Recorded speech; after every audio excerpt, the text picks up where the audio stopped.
Hello friends. ఇదిగోండి వర్షాకాలం అయితే వచ్చేసింది అని చెప్పలేను. వర్షాలైతే పడ్డాయి కదా! ఆ వర్షాలు పడినాక చింత చెట్టుకైతే చిగురైతే బాగానే వచ్చేసింది.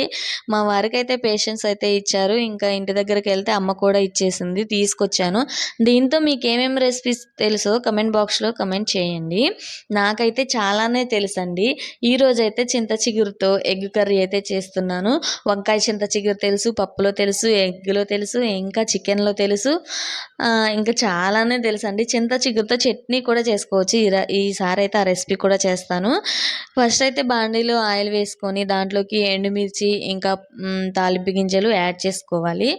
ఆ తర్వాత ముందైతే మనం చిగురుని శుభ్రంగా క్లీన్ చేసి పెట్టేసుకొని, ఆ తర్వాత ఆనియన్స్ కూడా కట్ చేసుకోవాలి. ఇవి కొంచెం ఫ్రై అయినాక దీంట్లోకి ఆనియన్స్ కూడా వేసేసుకోవాలి. అవి కూడా ఈవెన్ ఫ్రై అవ్వడానికని చెప్పేసి కొంచెం అయితే ఉప్పు వేసుకుంటే బాగా ఈవెన్‌గా ఫ్రై అయిపోతూ ఉంటాయండి. మీలో ఎంతమందికి ఈ చిట్కా తెలుసో కమెంట్ బాక్స్‌లో కమెంట్ చేయండి. చిగురంటే మీలో ఎంతమందికి ఇష్టమండి? నేనైతే చిన్నప్పుడైతే చెట్టెక్కి మరీ చిగురు కోసుకునేదాన్ని.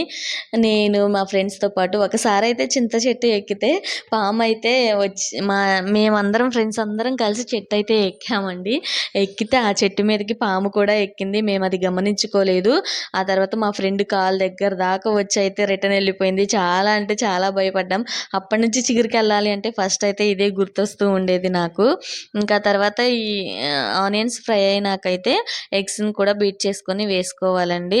ఆ రోజు చిగురు కోసిందేమో కానీ భయపడ్డది చాలా ఉంది. ఇంటి దగ్గరికెళ్ళాకైతే మా అమ్మ వాళ్ళు కూడా తిట్టారు.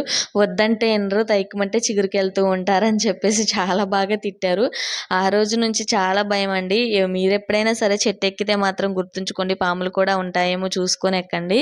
ఆ తర్వాత ఇంకా ఎగ్ కూడా ఫ్రై అయినాక కొంచెం ఉప్పు ఆల్రెడీ మనం ఆనియన్స్‌లో వేసాం కదా! ఇక్కడ కూడా చూసుకొని కొంచెం వేసుకొని, పసుపు, కారం కూడా వేసుకొని అవి కొంచెం పచ్చివాసన పోయిందాక కారం వేయించుకున్న తర్వాత మనం ముందుగానే శుభ్రం చేసి పెట్టుకున్నాం కదా!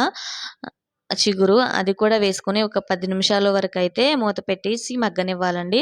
అప్పుడే టేస్ట్ వస్తదనమాట. ఆ చిగురు టేస్ట్ అనేది మనకు తెలుస్తూ ఉంటుంది. మీలో ఎంతమందికి చిగురుతో ఈ రెసిపీ చేసుకొని తిన్నారో కమెంట్ బాక్స్‌లో కమెంట్ చేయండి. ఎంతమందికి ఇష్టమో చెప్పండి. నాకైతే చిగురంటే చాలా ఇష్టమండి. వీడియో నచ్చితే మాత్రం లైక్ చేయండి. మన ఛానల్‌ని సబ్స్క్రైబ్ చేసుకోండండి. ఇలాంటి మంచి మంచి రెసిపీస్ అయితే చేస్తూ ఉంటాను. ఇంకా మన చిన్ననాటి జ్ఞాపకాలను కూడా గుర్తు చేసుకుంటూ వస్తాను. చిగురు కూడా చిగురైతే వేసాం కదా! ఇక దీన్ని చిగురు ఒక 10 మగ్గనివ్వాలి. ఒక 10 నిమిషాలు. మగ్గనివ్వాలండి. అప్పుడే మీరు అయితే ఎప్పుడైనా చాలా చెట్టెక్కి చింత బావుంటుంది. చిగురు కోసారా? మీలో ఎంతమందికి అదైతే నాకు చింత చిగురు కమెంట్ అంటే బాక్స్‌లో ఇష్టమో అయితే కమెంట్ కమెంట్ బాక్స్‌లో కమెంట్ చేయండి. చేయండి. మన ఛానల్‌ని అయితే సబ్స్క్రైబ్ చేసుకోవడం మర్చిపోకండి. వీడియోని లైక్ చేయండి, షేర్ చేయండి. కమెంట్ నేను ఈ బాక్స్‌లో చిగురు కమెంట్ కర్రీ కూడా వండేటప్పుడు మా పెట్టేసేయండి. పిల్లలకి అదే చెప్పుకుంటూ చేశాను. నేను ఇలా చెట్టెక్కాను, ఇలా జరిగిందని నా చిన్ననాటి జ్ఞాపకాలన్నీ షేర్ చేసుకుంటూ ఉంటాను మా పిల్లలకి. మీరు కూడా ఇలా షేర్ చేసుకుంటూ ఉంటారా? కమెంట్ బాక్స్‌లో కమెంట్ చేయండి. ఓకే మరి బాయ్.